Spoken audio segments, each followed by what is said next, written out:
hər tim başı Bəli. rəqs məktəbi açılır.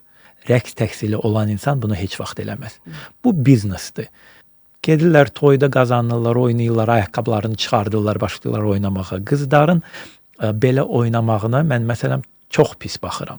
Bunu Əminə Dilbazinin üstünə bağlamaq böyük bir cinayətdir və bu valideynlər başa düşmür ki, bu uşaqlara böyük bir travmadır. Qızların bədəni bu hərəkətlərə uyğun deyil, hazır deyil. Estetik görünmür görünüş olaraq. Nəinki estetik, bu sağlamlığa da ziyandır. Sabah qızın ya ayağı, ya barmağı, ya nəsə düzgün hərəkət eləməsə sınacaq.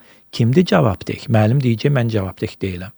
Yenə də valideyn başa düşməlidir ki, belə müəllimlərin yanına uşaqlarını aparmaq olmaz. Qızın artıq davranışı da yəni belə deyil, belə olmayacaq. Artıq o kişi kimi özünü aparacaq. Yəni bu düzgün deyil. Xanımların çox gözəl, çox qəşəng, zərif hərəkətləri var. Hansı valideyn istəməz ki, onun qızı qəşəng qız kimi oynasın? Hə. Nəyə lazımdır o kişi kimi saçlarını da açırlar, kişi kimi başlayırlar atlanıb düşməyə.